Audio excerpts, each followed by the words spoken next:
So, real quick, lots of artists have been having this like online movement called No to AI art, and doesn't it sound and look a bit familiar to something in modern history?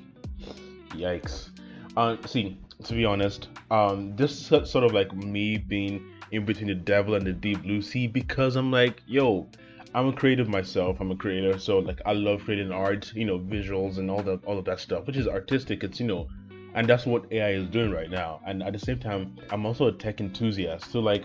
It's almost like my artistic side is like, no, AI art is taking over, and then my tech side is like, yes, AI art is getting better, like the data, the algorithm is getting better, and I'm just like, okay, Big data, machine learning, blockchain, artificial intelligence. to be honest, it's kind of funny because here's the thing. I get it that listen, I get it. We've been seeing lots of trend of people creating AI art and even calling themselves AI artists, which to me makes absolutely no sense. But here's the thing, it's gonna keep getting better and better. Like there's no way around it. And to be honest, a lot of we're in an age where things just keep fast tracking forward. We just keep moving forward, even like at breakneck speed, and it's crazy. And I know a lot of artists around me even are like really complaining about how much AI art is getting better, how much people are using call themselves artists, and like it's just almost nullifying people's work, their work ethic, their the product, which is the art itself.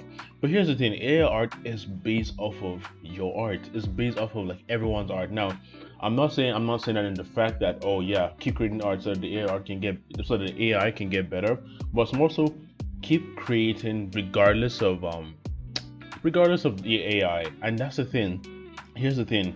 We're all contributing to it anyway because the more we create, the more we upload and put it out there, the more the AI is gonna learn from us, and this thing it's only gonna get better.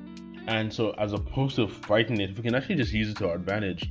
Like the other day, I used AI art to actually help create a reference for a client. Like a client asked me for something, you're like, oh, I want this to look like this, look like that, and I was like, yeah, okay, my brain is kind of a bit slow right now. I'm going through like a little bit of a creative burn, or like I'm just really burnt out right now. So here's what I'm gonna do. I'm just gonna go on DALL-E 2 or whatever, the AI art generator, just put in some prompts, according to what he requested for, and boom, the AI it generated a great reference for me. And I'm like, you know what?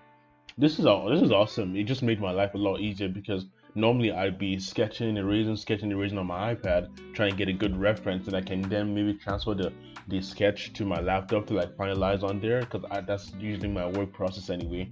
But then like I did it that way. I just generated the reference on the AI app and or the AI platform, whatever you want to call it, and boom, I got a reference. I was like, you know what, this works, and literally, it was what I used.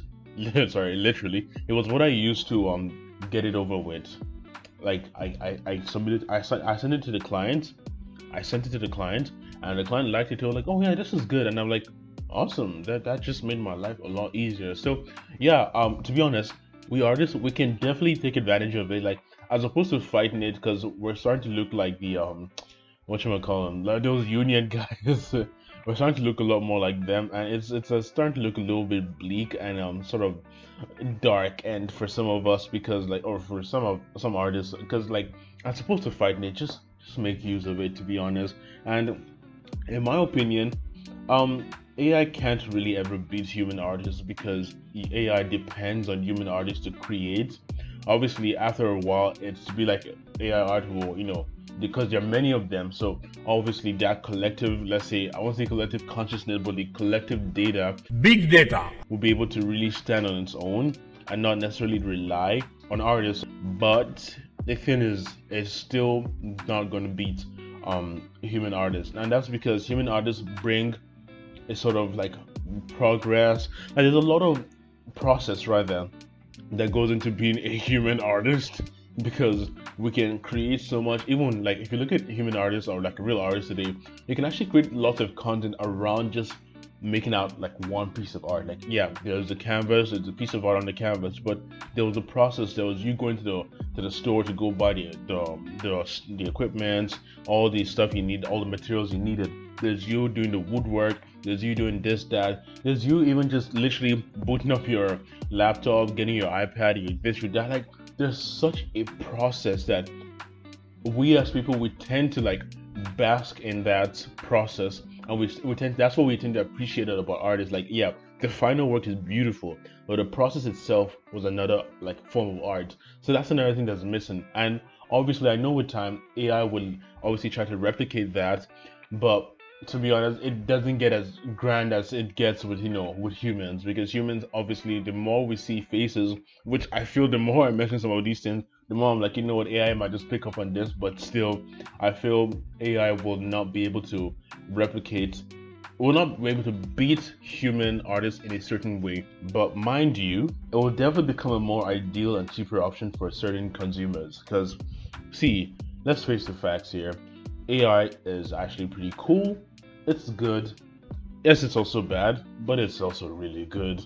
Like, consumers, it's gonna become, like, right now it's at the base, I'll call it the base consumer level, but we're gonna reach the part where, you know possibly companies, startups will really build themselves around AI, and AI art and all of that. Like, where do you have the Chat GPT guys? I've forgotten who was it by. Oh yeah, Chat GPT, they're by OpenAI. So if we have more companies like OpenAI, who, like, the whole technology is based off of like improving AI and creating products around AI, and that means those products are going to be available not just like the base consumers, but to like industrial level, and like really less large scale level. And that large scale level is then going to make it more affordable for certain, let's say, clients and big clients, and big consumers to want to, as opposed to like reaching out to individuals like ourselves, like freelancers. They're like, oh, you know what, I'm just gonna log onto this stuff, maybe pay subscription for some sort of like premium AI art, and generate my companies or like my website illustrations from there. So that's another possibility. But I feel, like I said, nothing really beats human artists. And also, I really feel like we as artists should be able to evolve with the times, because obviously AI art is just another sign of the times. Because yeah, it's it's technology. Like, we love it or hate it, we're all using it in one way or the other, and it's making like the most of it. Like, it's really becoming a huge part of our lives, to be honest. So to be honest, I just feel we should try and accommodate AI art, so we as people can grow and become better than it in certain ways. And by becoming better, I don't mean, oh, you surpass AI art, you're faster. No, I just mean you're able to use it to your advantage, as opposed to it, beating you out of the game entirely, because it's just a machine. Machine learning. And you're a person, you're a human, you're real, you're a real boy. Oh yeah, that's it, guys. I hope you enjoyed this, and I'll catch you guys later. Bye.